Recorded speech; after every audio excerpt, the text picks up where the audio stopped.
Okay, so the next talk of the day is on the power of differentially oblivious shuffle in distributed privacy mechanisms. And this is Ming-Shen Xu. You're going to give the talk, and it's joint work with Lanji. Thank you so much. So, hi, everybody. It's my pleasure to be here to present our work on power of the differentially oblivious shuffle model in distributed privacy. I'm Ming-Shen Zhou. I'm a second-year PhD from CMU. This work is a joint work with my advisor, Elaine Shi. So today we are having our PPML workshop. So I'm going to talk about different models in PPML. We have the central privacy model. So basically, we have a bunch of clients, and those clients, they have their own data, and we have a trusted central server. So basically, the central server can collect those data because it's trusted, and the central server can train on those collected data and release a machine learning model. But we're assuming central privacy here. So basically, the trusted central server needs to add some noise or do some privacy preserving mechanism to protect the releasing model's privacy. But in some sense, the central privacy model is not that strong because you need to trust the central server. So we have the distributed model, or in equivalent way, it's called a local model. So basically now the central server is not trusted, and every client needs to protect their own privacy by running some noisy mechanism or privacy preserving mechanism on the local, in the local machine or something like that. And after that, they send their noisy data to the central server, and the central server train on those noisy data. And then finally, the outputs the machine learning model. And now we simply assume the central server is the adversary. However, the local model, it has a serious problem that generally, because your privacy constraint is too strong, and in some sense, the machine learning model will have pretty terrible accuracy. And this is a phenomenon discovered by a lot of the researchers before. To tackle this problem, researchers propose a middle ground model. It's like between the local and the central model. It is called a shuffle model.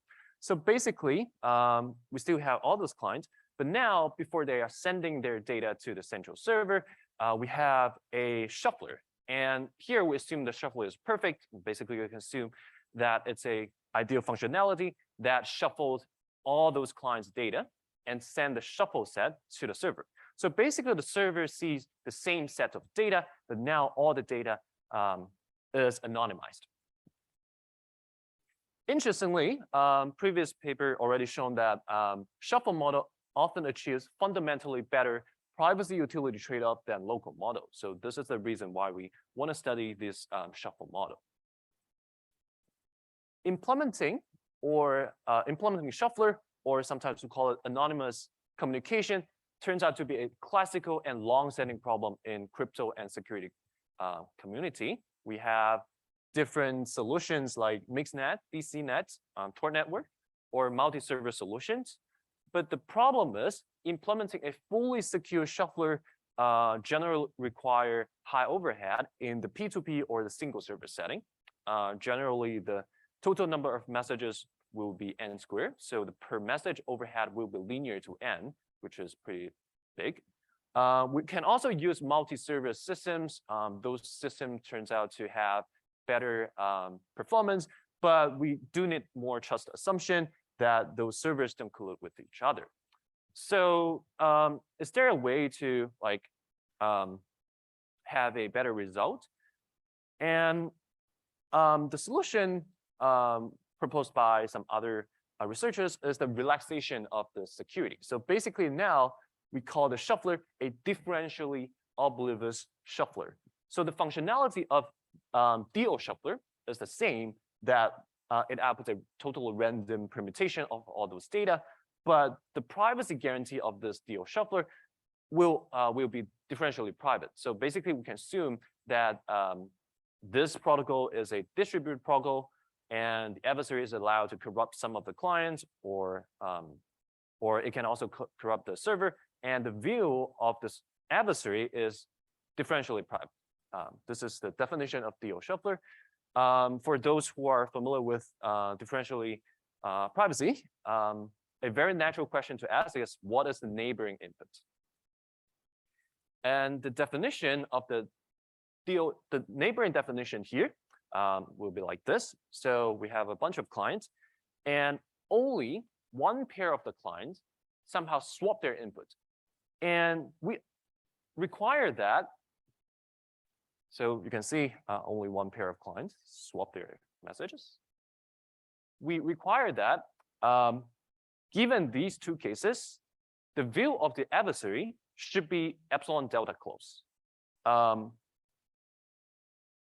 So these two worlds, they should be pretty close to each other. And the intuition of this definition is that it provides some deniability of the sources of the messages. So in some sense, you can deny that you send this message to the server, because you can always argue that, oh, maybe it's the other cases. A DO shuffler is asymptotically cheaper to achieve than a fully secure shuffler. And this is already done by a previous paper.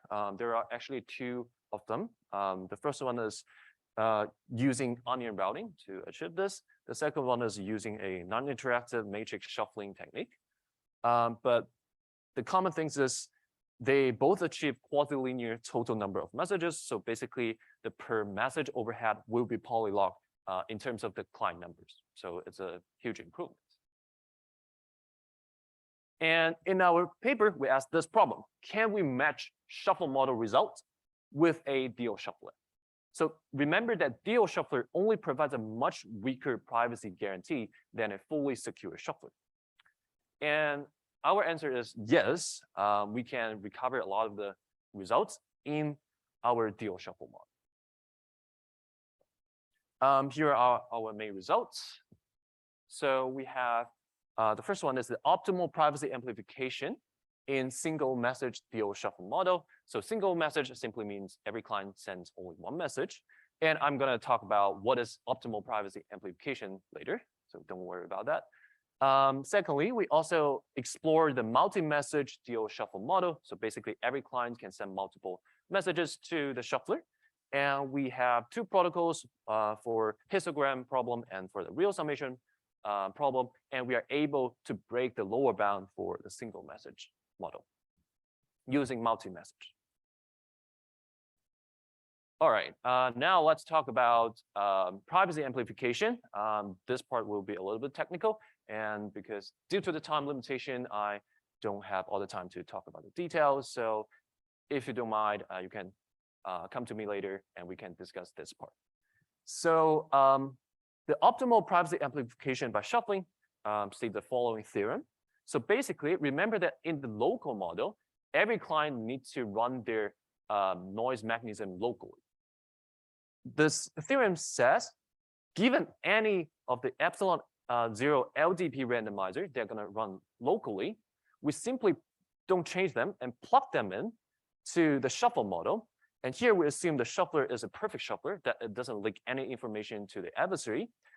Then basically, we have a much better privacy guarantee that the composition of the local randomizer and the shuffler turns out to be an epsilon delta DP mechanism, where the epsilon is roughly this expression. It's square root of e to the epsilon 0 log 1 of delta divided by n. This expression is actually much better than epsilon 0. If you don't really understand it, it's fine, because we have a very simple example here. So basically, in the local model, let's assume you have a local randomizer with differentially privacy guarantee of epsilon 0 equals to 1. So the smaller epsilon is, the better privacy you have. This is from the differential privacy literature. And we simply plug the thing into the shuffle model. And boom, immediately we have a much better privacy guarantee that the epsilon now is roughly square root 3 divided by n. So basically, your privacy is improved by a square root n factor. So this is very, very good. we have much better privacy here. And the question to ask is, we assume the shuffler is perfect. So what happens if we replace the shuffler with a DO shuffler? And in our paper, we answer this question that basically we have the same theorem for DO shuffler. So basically now, if we assume that the shuffler is an epsilon1 delta 1 DO shuffler against T-corrupted users, because we generally implement the DO shuffler using a distributed protocol. So we assume some of the clients will be corrupted. And now the composition of the DO shuffler and the local randomizer will be an epsilon plus epsilon1 delta plus delta 1 mechanism, DP and DO mechanism, where basically the epsilon expression is the same, except that now we're divided by n minus t. So basically we can only get the privacy amplification from those honest clients. All right, I'm gonna quickly go over the proofs. So this could be very quick, and if you got a little bit confused, it's fine. Yeah. So basically what we're trying to prove is the following thing. So we assume that only one client changes its input. So this is the neighboring input definition for the whole system, not only for the DO shuffler. This is the definition for the whole system. So basically the first client, we assume that the first client has different inputs in the neighboring world. So in the first figure, it has input A. In the second figure, it has input B. So the formal statement is the following, that mx is the set of the messages sent to the shuffler given input x, and mx prime is similar, but for input x prime. So there are the set of the messages in the neighboring world. The original privacy amplification of perfect shuffler already shows that the distribution of this to random object is pretty close. They are epsilon delta close. And our goal is trying to prove that the view of the adversary during the execution of the DO shuffle protocol will be epsilon plus epsilon 1, delta plus delta 1 close. So remember that the view of the adversary will contain this set of the messages because in some sense, the set of messages will be reviewed in the protocol's output. So it turns out that it's sufficient to prove that condition on the set of the messages, the view of the adversary is epsilon 1 delta 1 close. And we simply use the previous privacy amplification theorem that mx and mx prime is epsilon delta close. Then we simply use a pretty standard composition technique to prove the final theorem. So here is an example. So basically we condition on M that let's say the message set is 1122, and in the first world, for example, in the first world, those clients involve their local randomizer and they generate some message like 12122. And in the second world, in some sense, in some cases, they generate like 21122. And the special thing about these two cases is that for the first two clients, they swap their inputs in some sense. And for every other client, they have this exactly same messages. And why is this good? Because this, by our DO shuffler definition, running the DO shuffler given these two input will be epsilon 1 delta 1 close in terms of the view of the adversary. So the key idea here is simply to find a bipartite matching, just to try to match all those cases together, such that basically if we condition on the message set M, for all the possible message sequence, they are from the permutation of M. So we're basically matching those permutation together such that we want the connected sequences should be neighbors in the DO shuffler, just like the example before, and they should have matched conditional probability given the input is X or given the input is X prime. So this part is a little bit technical, so don't worry about it. However, finding such a matching is non-trivial, especially because of the condition that we need to match the probability, and this is not very easy. So we need some special structure from the proof of the previous privacy amplification theorem. And I'm going to skip this part. So basically, the previous privacy amplification will have a distribution decomposition part that for every input, the local randomizer's output will be decomposed into 3 parts. That is RA, RB, and some leftover distribution. Due to a lot of time limitation, I'm going to jump ahead a little bit. So if we have the decomposition, we can decompose the input, decompose the local randomizer distribution for client 2 to client N. And the key idea number 3 is auxiliary information. I really don't have the time to talk about the details here, but the high level idea is we provide more information to the adversary, and we use the special structure from the previous proof and prove that even given those auxiliary information, the protocol is still private, and condition on this auxiliary information, we are able to find the matching because condition on the auxiliary information, the distribution will be simplified a lot, that we only care about 3 types of distribution. They are RA, RB, and the mixture of RA, RB. And we're able to use a split and match trick from the previous paper to find the matching. All right, I'm going to quickly mention about our results in the multi-message DO shuffle model. So the multi-message DO shuffle model is roughly the same, but now every client can send multiple messages. And the neighboring definition is still roughly the same, that one pair of clients swap one pair of their message. And for the histogram problem, so basically the server is trying to collect the histogram information of the client's items. And we're able to achieve the communication of roughly a polylogarithmic in terms of epsilon and delta. Sorry, it's polylogarithmic. I would say it's roughly a constant if we ignore the epsilon delta term.